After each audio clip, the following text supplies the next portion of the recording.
오픈한 데도 있고 또 그렇지 않은 데도 있고 또 연장하는 데도 있습니다.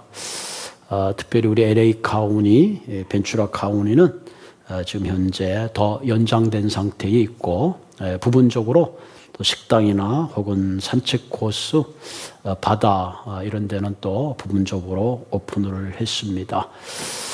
제가 보니까 우리가 이렇게 영상으로 예배 드린 게 벌써 8번째입니다. 이러다가 이제 주일도 잊어버리고 집에서 편안하게 아무 때나 보는 그 영상 보는 재미에 주저앉지 않을까 그렇게 걱정도 됩니다. 어떤 분은 그래요. 아유, 목사님, 우리 그냥 예배 드리십시다. 그렇죠. 예배 드리면 참 좋죠. 가끔 그런 생각이 불현듯 들더라고요. 초대교회 시대에 정말로 목숨을 걸고 지켰던 그 예배가 코비드 19 때문에 너무 속절없이 무너지는 거 아닌가. 그런 그 마음이 얼뜻 들더라고요. 옛날에는 목숨을 걸고 신앙을 지켰는데 이제는 뭐 그 코비나 별건 아니진 않지만 그 죽음 앞에 그냥 그동안 수천 년 동안 지켜왔던 그런 모든 전통이 하루아침에 무너지는 것 같아서 한편 좀 안타까운 마음도 있습니다. 어쨌든 이때까지 또 보다 나은 또 커뮤니티를 위해서 우리가 함께 협력하고 소설 시즌을 했는데 우리 조금 더 인내하고 참다 보면 하나님께서 다시 한번 그동안 영적으로 침체했고 그랬던 모든 것들을 또 회복해 주시리라 생각을 합니다. 우리 시대의 가장 큰 특징 중에 하나가 모든 것이 빠르게 변화한다는 거죠. 자고 일어나면 모든 게 변합니다. 특별히 이번에 코비드 19으로 대해서 많은 생활의 스타일, 패턴들이 지금 변하고 있습니다. 옛날에 번창했던 기업들이 망하기도 하고 이제는 또 별로 이름 없던 그런 기업들이 또 일어나기도 하는 그런 기현상이 일어납니다. 우리가 환경에 잘 적응하는 사람, 그래서 우리가 적자 생존이라는 말을 쓰잖아요. 그런데 요즘은 적자 생존이 아니라 빠른 자 생존이라고 합니다. 남보다 빨라야지 살아남는다 하는 거죠. 경쟁 사회에서 무엇이든지 빠릅니다. 그래서 이 아이폰도 경쟁을 하잖아요. 빨리 다른 회사보다 신제품을 출시하는 기업이 다른 기업의 경쟁보다 앞서가게 됩니다. 그러다 보니까 이런 빠른 시대에 살다 보니까 우리도 모르게 점점 마음이 조급해지게 됩니다. 이 빨리빨리라는 이 속도에 밀려서 마음이 불안해지고 점점 기다림이라는 걸 잃어버립니다. 그래서 우리가 쉽게 화를 내기도 합니다. 너무 조급함에 익숙되어 있다 보니까 참지를 못하는 거죠. 그래서 뭐 앵거 테라피, 그 분노를 잠재우는 그런 치료가 유행하기도 합니다. 어쨌든 기독교 신앙의 여러 가지 특징 중에 하나가 무엇일까? 그것은 인내하고 기다리는 거죠. 이 성경에 보면 많은 경우에 하나님의 계획표, 그분의 시간을 기다리지 못해서 큰 잘못을 하거나 혹은 하나님으로부터 버림받은 그런 사람들을 많이 보게 됩니다. 왜냐하면 하나님의 시간과 우리의 시간은 다르기 때문에 그렇죠. 성경에 보면 하루가 1000년 같다. 그렇죠? 이틀 기다려라. 그럼 우리는 이틀 후에 조바심을 갖고 있는데 그 이틀 한 시간은 또 2000년이 될 수도 있다. 어떤 의미에서 하나님의 때와 계획과 시간과 우리의 시간표는 다른 겁니다. 그렇기 때문에 기독교 신앙은 하나님의 약속, 그분의 뜻을 참고 기다리는 것, 그것이 기독교 신앙의 중요한 덕목 중에 하나입니다. 여러분 사무엘상 13장에 보면 사울이 하나님으로부터 버림받는 큰 잘못한 사건이 하나 소개됩니다. 이스라엘 백성들에게 블레셋 군대가 쳐들어왔습니다. 그 이스라엘 백성들은 사시나무 떨듯이 그 군대 앞에서 굉장히 불안에 떨고 있습니다. 그래서 사울 왕이 사무엘에게 연락했습니다. 지금 블레셋이 우리나라를 에워싸고 쳐들어왔습니다. 우리가 함께 하나님께 기도하고 빨리 이 국가의 위기를 위해서 우리가 하나님께 예배를 드려야 됩니다. 그렇게 전령을 보냈습니다. 사무엘이 길갈에 있었습니다. 내가 거기까지 가는 데는 7일이라는 시간이 필요합니다. 좀 기다려 주십시오. 그렇게 얘기했습니다. 하루가 지나고 이틀이 지나고 점점 블레셋 군대는 점점 포위망을 좁혀오고 백성들은 점점 불안에 떨고 우리 뭐든지 해야 되지 않습니까? 6일을 기다렸는데 결국은 하루를 담지 못하고 제사장에 드려야 될 제사를 왕 사울이 드리게 되죠. 그래서 결국은 그것 때문에 기다리지 못해서 사울이 하나님으로부터 버림받는 그런 조급함, 불안함을 이기지 못해서 하나님을 의지하지 못하고 그 시간을 7일을 참지 못해서 결국 실패했던 사건을 소개하고 있습니다. 오늘 우리에게도 이와 같은 사울의 모습을 볼 수 있습니다. 하나님의 뜻을, 하나님의 때를 기다리지 못하고 조급함에 때로는 내 결정대로, 내 뜻대로 할 때가 많습니다. 때로는 기도가 하나님의 응답을 기다려야 되는데 그냥 불안한 마음에 미리 결정하고 마는 그럴 때가 참 많이 있죠. 여러분, 성경에 보면 그와 같은 사건들이 굉장히 많이 있습니다. 우리가 잘 아는 창세기 28장에 나오는 야곱이라는 인물은 태어나기 전에 하나님께서 이미 그 야곱에게 형 에서보다 축복을 사실 약속을 했습니다. 그런데 야곱은 태어나면서 그 하나님의 그 어떤 축복의 약속보다는 자신의 야망 때문에 장자에게 있는 그 축복을 아버지가 눈이 어두울 때 그 아버지의 눈을 썩이고 형 에서에게 팥죽 한 그릇으로 장자의 명분을 사게 됩니다. 그 일로 형으로부터 진노를 받아서 외삼촌 라반의 집으로 새벽에 야반도주를 하게 되죠. 그래서 외삼촌 라반을 만났습니다. 여러분 뭘 피하면 더 큰 뭘 만난다고 외삼촌 라반은 이 야곱보다 또 훨씬 야망이 있는 그런 사람이죠. 외삼촌 라반에게 두 딸이 있었는데 첫눈에 라헬이라는 둘째 딸에게 반했습니다. 그래서 내가 이 딸과 결혼을 하려면 어떻게 해야 됩니까? 외삼촌이 7년 동안 우리 집에서 머슴으로 일해라. 그래서 죽을 똥살똥 야구고 7년 일을 했습니다. 그래서 결혼을 했어요. 아침에 눈을 떠봤더니 사랑했던 그 라헬이 아니고 언니는 레아가 자기 옆에 누워있는 거야. 썩인 거죠, 외삼촌이. 얼마나 화가 났겠어. 외삼촌 당신이 이럴 수 있습니까? 아이, 미안하네. 우리 집안 전통, 이 고을의 전통은 언니가 먼저 시집가는 거지 동생이 먼저 시집가는 법이 없네. 자네가 이해하게. 그럼 어떻게 합니까? 7년을 또 일해라. 그래서 또 7년을 일합니다. 그래서 무려 20년 동안 머슴살이를 하게 되는 거죠. 이와 같은 철저한 훈련과 자기 내려놓음을 통해서 결국은 나중에 야곱의 12아들 이스라엘 12지파를 이루는 위대한 리더로서 서는 그런 모습을 우리가 보게 됩니다. 오늘 우리의 신앙도 마찬가지입니다. 우리가 하나님께 간절한 마음으로 기도드립니다. 때로 우리가 그 기도가 응답받을 때, 때로는 약속을 응답받을 때도 있습니다. 그러나 우리는 그 약속이 이루어질 때까지 믿고 기다림이 필요하죠. 근데 여러분, 기다린다는 게 쉽지 않아요. 기다리다 보면 힘듭니다. 불안감이 찾아옵니다. 이게 언제쯤 될까? 정말 그 약속이 이루어질까? 그 과정 속에 우리는 굉장히 많은 업앤다운이 있습니다. 하나님은 성경을 가보면 어떤 약속을 하시고 약속의 과정을 기다리는 그 동안에 우리로 하여금 영적으로 훈련시키고 하나님을 의지하게 하시는 그런 것을 우리가 보게 되죠.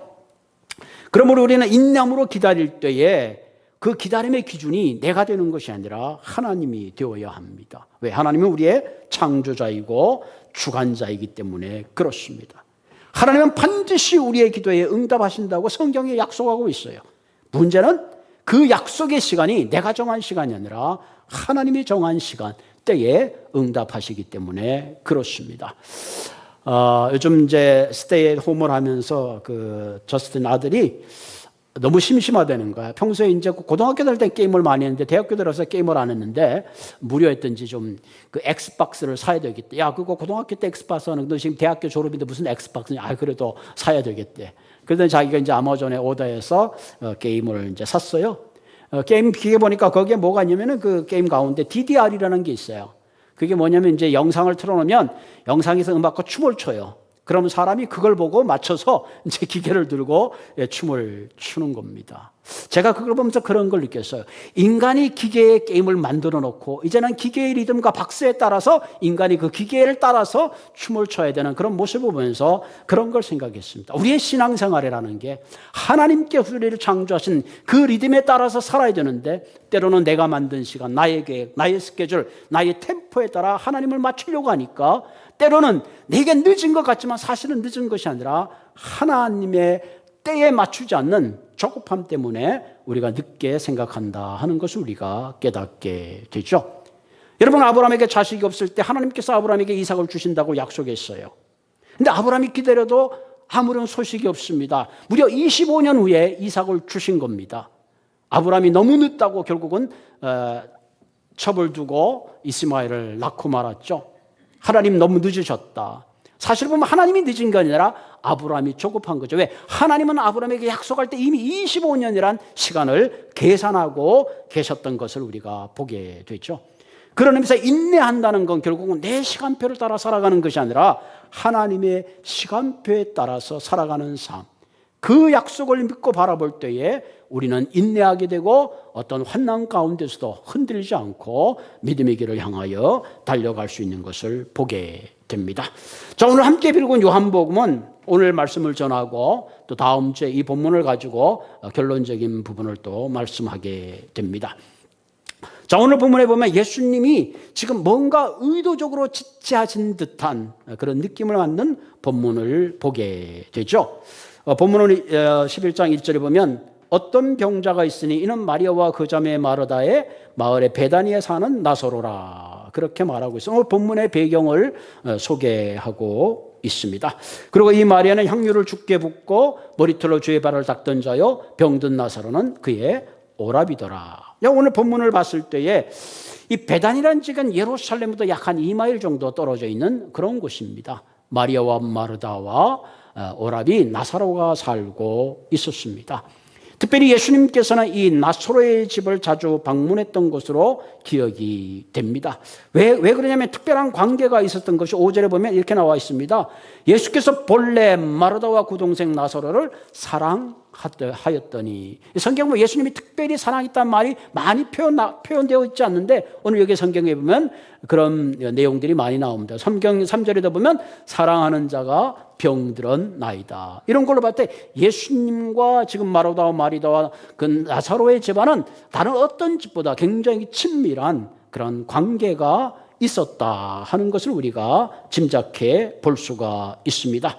자, 그 오라비가 지금 중병에 들었을 때에 오늘 3절에 보면 이에 그 누이들이 예수께 사람을 보내 이르되 주여 보시옵소서 사랑하는 자가 병들었나이다. 이름을 얘기하실 필요도 없어요. 주여 보시옵소서 사랑하는 자가 병들었나이다. 그럼 예수님이 이 사랑하는 자가 이 나사로가 병들었구나 충분히 짐작해서 알 수 있는 거죠. 그러니까 뭐 와서 고쳐주십시오 이런 얘기도 안 해요. 그냥 사랑하는 아이가 병들었나이다. 그 다음에 예수님 아시죠? 모든 걸 취소하고 지금 달려와서 빨리 고쳐줘야 됩니다라는 얘기를 포함하고 있는 겁니다. 그런데 문제는 뭐죠? 문제는 그 다음에 있습니다. 예수님께서 이제 그 다음 사절을 건너뛰고 이렇게 보면 그 다음에 이렇게 쭉 보잖아요. 예수님이 근데 6절에 보면 나사로가 병들었다 함을 들으시고 그 계시던 곳에 이틀을 더 유하시더라. 우리가 본문을 가만히 보면 예수님께 이렇게 특별한 친밀한 관계라면 사랑하는 자가 병들어 그래 제자들 불러서 다 모든 스케줄 취소해 빨리 나사로의 집에 가서 나사로를 고쳐야 돼. 그리고 달려가는 게 정상적인 그런 하나의 타이밍처럼 우리가 느껴지는 거죠. 그리고 실제로 마르다와 마르다는 예수님이 급히 불과 먼 거리가 아니까 급히 달려올 줄로 생각했습니다. 우리가 본문을 가만히 상상하면은 마르다와 마리아는 분명히 문 앞에 나가서 예수님이 올 것을 기대했을 겁니다. 이런 새벽부터 하루가 지났어요. 이틀이 지났는데도 예수님이 보이지 않습니다. 들어가 보니까 오빠는 점점 죽어가고 있습니다. 이 마르다와 마리아의 마음이 어떻게 했을까? 예수님 정말 너무하시네.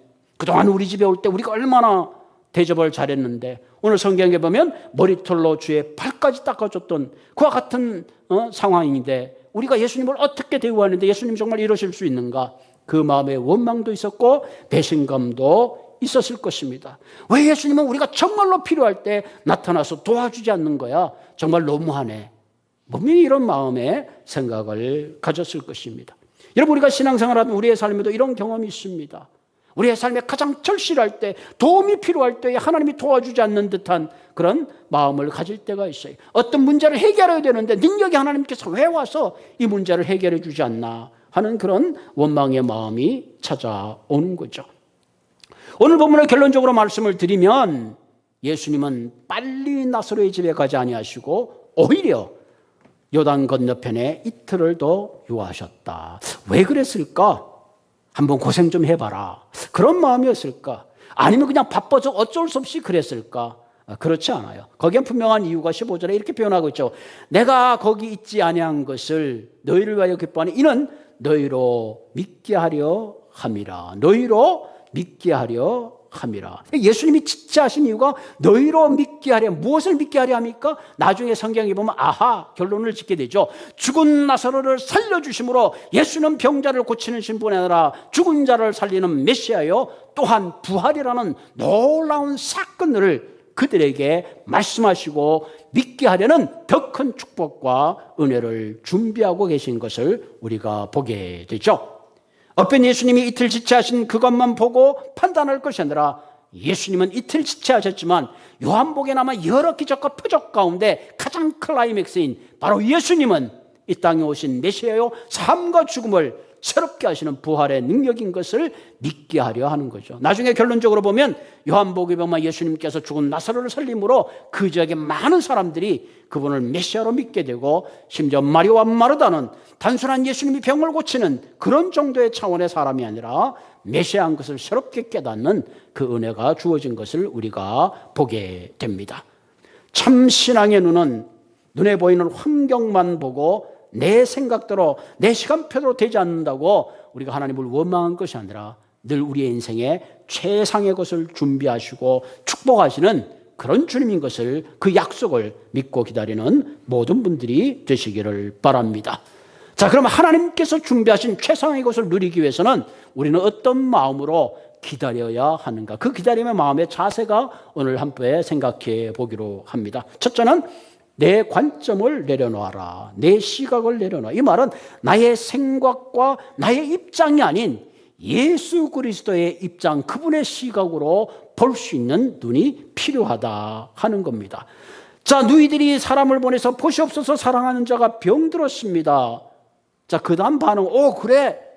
그 병이 얼마나 중한데 빨리 가야지라고 반응을 해야 되는데 오늘 반응은 4절에 보면 전혀 다른 반응을 하고 있죠. 예수님이 들으시고 이르시되 이 병은 죽을 병이 아니라 하나님의 영광을 위하며 하나님의 아들이 이로 말미암아 영광을 받게 하려 함이라. 아니, 나사로가 병들었다는데 예수님이 엉뚱한 얘기야. 이것은 하나님의 영광을 위한 병이다. 더 나아가서 하나님의 아들도 영광을 얻기 위한 그런 병이다. 참 그렇게 말씀하고 있는 거죠.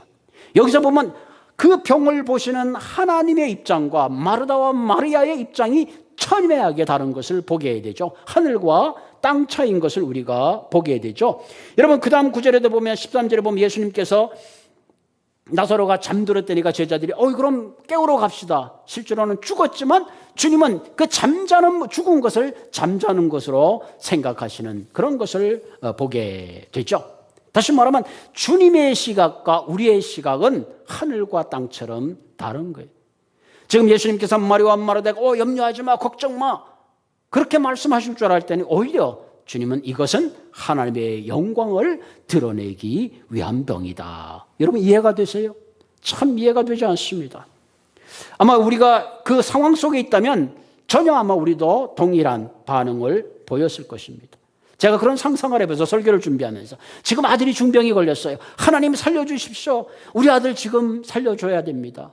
예수님이 말씀하니까 나 목사 그 아들은 하나님의 영광을 위한 병이다. 그랬을 때 그것이 과연 우리에게 얼마나 이해할 수 있겠는가 하는 거죠. 우리는 늘 내가 당하는 현실만 볼 때가 참 많이 있습니다. 근데 주님은 지금 더 멀리 하나님의 뜻을 생각하고 계시는 것을 보게 되죠. 우리는 여기서 큰 도전을 받습니다. 우리가 어떤 어려움을 당할 때에 내가 생각할 수 없는 한계 속에 갇히는 것이 아니라 여기에 또 다른 하나님의 열린 문이 있음을 우리는 바라볼 수 있어야 됩니다.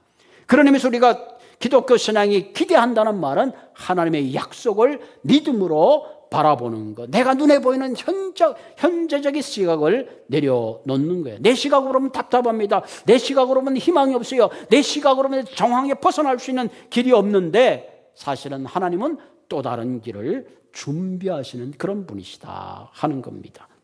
여러분 에스겔서 37장에 보면 주님께서 에스겔을 데리고 갑니다. 갔더니 에스겔의 골짜기에 봤더니 마른 뼈들이 가득한 거예요. 에스겔아 무엇이 보이느냐? 네 하나님 마른 뼈들이 보입니다. 그런데 그 마른 뼈들이 그냥 마른 뼈들이 아니라 한참 오래된 마른 뼈들입니다. 근데 주님이 이렇게 질문하세요. 에스겔아, 이 뼈들이 살아날 수 있겠느냐? 여러분, 살아날 수 있어요? 지금 뼈들이 그냥 금방 죽은 사람의 뼈도 아니고 오래돼가지고 말라 비틀어진 뼈들이 살아나요? 천만에 못 살아나죠. 200%, 300% impossible, 불가능합니다. 지금 예수님께서 에스겔에게 보이는 그 마른 뼈를 보여주십니다. 지금 유대 민족이 마른 뼈와 같다. 그런데 주님께서 뭐라요? 그 뼈들이 살아나잖아요. 생기가 일어나서 그 뼈들이 살아나는 모습을 보여주면서 에스겔에게 말씀한 게 절망하지 마라. 앞으로 너의 민족을 내가 이처럼 새롭게 회복시켜 줄 것이라는 비전을 보여주시는 것을 우리가 보게 됩니다. 여러분, 우리의 인생을 살아가면서 내일을 알지 못하지만 한 가지 분명한 것은 절망적인 상황, 해골과 같은 상황, 희망이라고 실오라기 붙들 수 없는 1%도 없는 제로라고 할지라도 하나님은 불가능을 가능케 해주시는 그런 분이시다 하는 겁니다.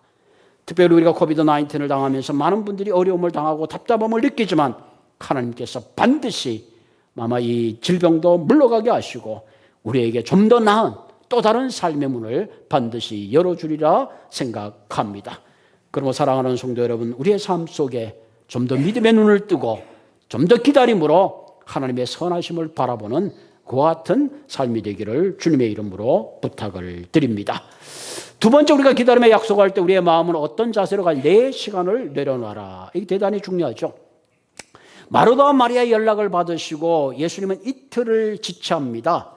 그리고 제자들에게 다음과 같이 말씀하시기를 뭐라고 그러냐면 7절에 보면 그 후에 제자에게 이르되 유대로 다시 가자. 우리가 이제 요한복음을 계속하는데 유대는 얼마 전에 그 유대 사람들이 돌로 예수님을 치려고 그랬기 때문에 예수님이 도망치다시피 나왔던 그곳을 말하는 거죠.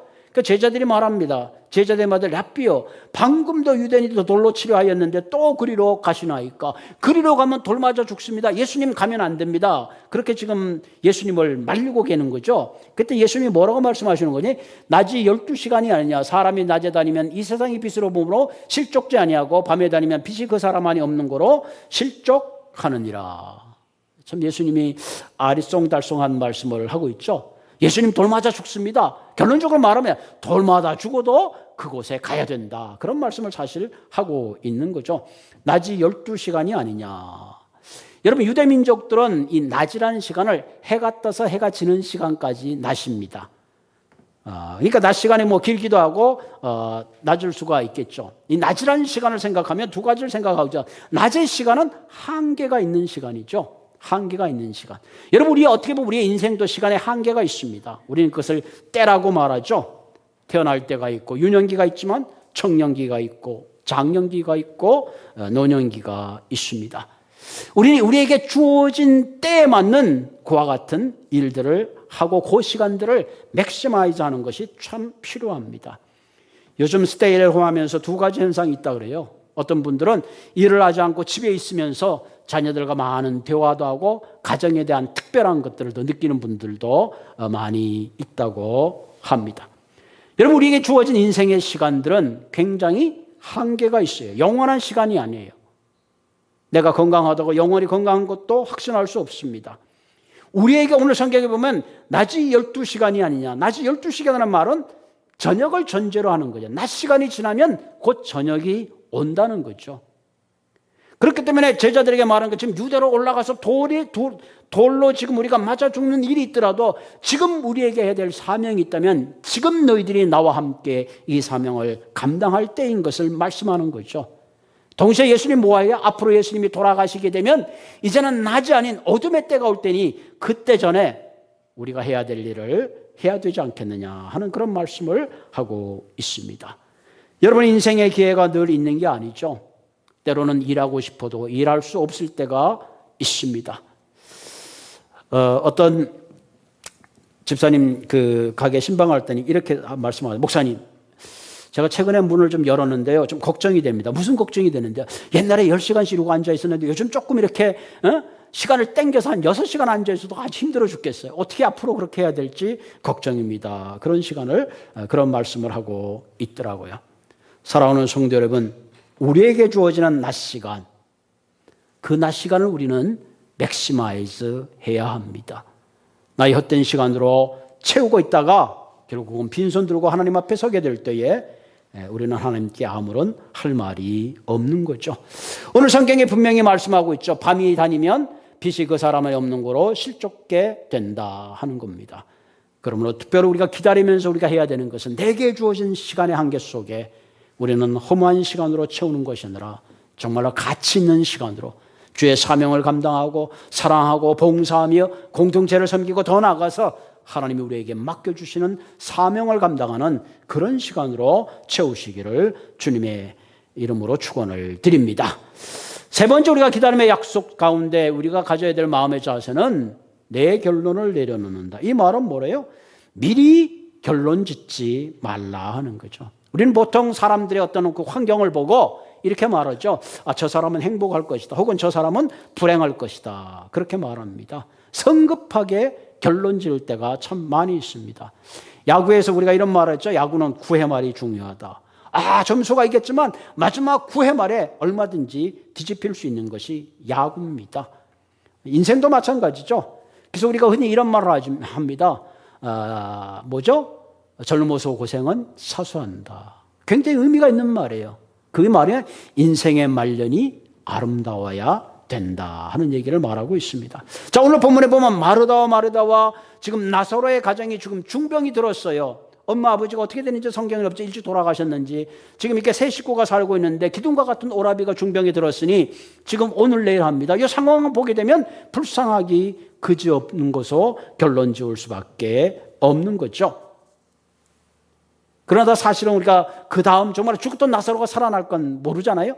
우리는 결론을 알고 있지만 우리가 어떤 일을 당하게 되면 어떤 그 과정 속에 전체를 보지 못하고 미리 속단해서 결론 내릴 때가 참 많이 있습니다.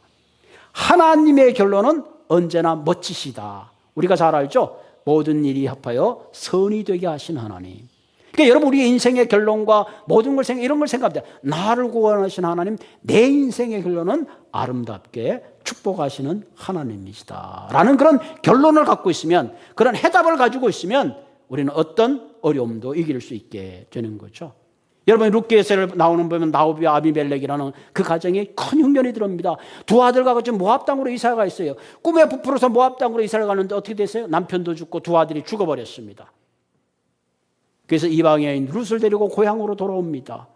거기까지만 생각하면 불행하기 그지없는 스토리죠. 그런데 거기서 룻은 보아스를 만나게 되고 결국은 다윗의 위대한 가문의 후손을 이어가는 축복으로 이어지는 것을 보게 되죠.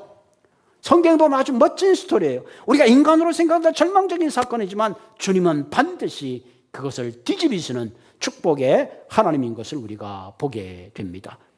다윗은 막내 아들로 태어났습니다. 아버지도 다윗을 인정하지 않았어요. 그런데 나중에 다윗은 골리앗을 이기게 되죠. 그래서 그 시대의 왕의 사유가 됩니다. 앞으로 인생의 탄탄대로가 열렸잖아요. 그런데 사울의 시기를 받아서 이방으로 도망가는 그런 비참한 신세를 갖게 됩니다. 그러나 어떻게 되세요? 그렇게 끝났나요? 그렇지 않잖아요. 결국은 다윗은 하나님께서 그를 이스라엘의 위대한 왕으로 세우신 것을 보게 되는 거예요. 사실 그 당시에 사울의 계보가는 사울의 혈족이 아닌 전혀 다른 라스넴이 다른 다윗이 왕이 된다는 건요, 불가능한 겁니다. 1%의 가능성도 없어요. 그런데 하나님은 다윗을 왕으로 세운 것을 우리가 보게 됩니다. 사랑하는 성도 여러분, 모든 것이 협력하여 선이 된다는 것은 성경에 있는 얘기가 아니에요. 나를 구원하시고 나를 믿는 그분이 내가 어떤 환경에 닿든지 내가 어떤 고통 가운데 있든지 반드시 그것을 협력하여 선이 이루게 하시는 그런 분인 것을 믿으시기를 바랍니다. 하나님은 나사로의 가정에 단순한 어떤 그 나사로의 병을 고치기 위한 것이 아니라 나사로의 가정과 그 무리의 많은 유대 백성들을 위하여 당신 자신이 메시아요 부활의 주님인 것을 말씀하시는 더 큰 축복과 은혜를 준비하신 것을 보게 됩니다. 여러분, 이스라엘 백성들이 출애굽할 때 하나님은 큰 문제를 주셨죠. 홍해라는 문제 앞에 이미 하나님은 답을 갖고 계셨죠. 홍해를 갈라서 마른 땅을 걷는 홍해 밑에 길을 준비하시고 계시는 분이십니다. 여러분, 모세의 뒤를 여호수아가 이스라엘의 리더가 됐잖아요. 출중해서 모대담에 여호수아가 됐을 때 여호수아가 얼마나 마음이 불안했겠어요. 하나님이 이렇게 말하죠. 내가 너와 함께 하겠다. 그러면서 첫 번째 문제를 내줍니다. 난공불락의 여리고성을 무너뜨리라는 거예요. 이스라엘 백성의 힘으로 무너뜨릴 수가 없습니다. 하나님이 이거 어떻게 무너뜨립니까? 6번 돌고 마지막에 7바퀴 돌아라. 그럼 무너질 것이다. 이미 주님께서는 여호수아에게 여리고성에 문제를 주지만 해답도 함께 주십니다. 그래서 하나님의 해답대로 여리고성을 6번 마지막 7번 돌았을 때에 여리고성이 무너졌던 것을 우리가 보게 되죠. 만약에 여호수아가 미리 결론을 가지고 하나님 돌면 뭐합니까? 한 5번, 6바퀴 반 돌다가 아마 7바퀴를 안 돌았으면 어떻게 됐을까? 여리고성은 무너지지 않았을 것입니다. 그러므로 사랑하는 성도 여러분, 우리는 좀 더 우리의 인생을 길게 멀리 볼 필요가 있습니다. 내가 기도하는 내용이 내 인생의 마지막 끝자락에 이루어지지 않는다 할지라도 그 자녀를 통해서, 그 후손을 통해서 하나님은 반드시 이루어지죠. 하나님께서 구원의 계획은 아브라함을 부르시고 야곱을 통해 이삭을 통해서 모세에 때 가나안에 가기까지는 무려 1000년이라는 시간이 흐른 것을 보게 됩니다. 그러므로 오늘 우리가 주님 앞에 결단하고 믿음으로 살아가는 것 얼마나 귀한지 모릅니다. 오늘 말씀을 통해서 다시 한번 우리의 시각을 내려놓고 내게 주어진 시간을 참으로 가치 있는 주님의 시간으로 바꾸며 또 우리의 삶에 또 우리의 인생이라는 모든 일들을 미리 속단하고 결론하는 것이 아니라 선하신 하나님께 맡기시고 달려가시는 여러분 한 분 한 분 되기를 주님의 이름으로 부탁을 드립니다. 같이 기도하겠습니다. 나의 생각은 너의 생각과 다른데 하늘과 땅처럼 다르다고 하신 하나님, 우리는 죽으면 다 끝난다고 절망하지만 주님은 그것이 아니라 잔다고 말씀하시는 하나님, 때로는 우리의 인생이 내 마음대로 풀리지 않고 내 뜻대로 되지 않고 내 시간표로 되지 않을 때에 정말 하나님이 살아계시는 것과 내가 하나님께 이렇게 충성했는데 하나님 왜 내게 이렇게 대하시는 걸까? 주님 앞에 원망할 때도 있습니다. 그러나 하나님이 지체하시는 이유는 우리의 인생에 좀 더 큰 축복과 기회와 더 믿음의 성숙을 위한 것을 깨닫게 하여 주시옵소서. 모든 것이 협력하여 선이 되게 하신다는 그 말씀이 단순한 리튼 워드가 아니라 내 삶에 주님을 의지하는 말씀이 되게 하시고 약속하신 것을 반드시 이루시는 주님을 믿음으로 바라보는 저희들 될 수 있도록 주님 인도하여 주옵소서. 바라기는 이 시간에 다시 한번 우리의 믿음의 눈을 뜨게 하시고 많은 것들이 바쁘게 변화되는 이 시대에 무엇보다도 하나님 주님의 말씀을 붙잡고 약속을 기다리는 믿음으로 승리하는 우리 모두가 되게 하여 주옵소서. 그래 우리 한 사람 한 사람 인생의 마지막 끝자락에 주님이 나와 함께 하셨다는 놀라운 그런 승리의 고백이 될 수 있도록 주님 함께 하여 주옵소서. 다시 예수님의 이름으로 감사하며 기도드리옵나이다. 아멘.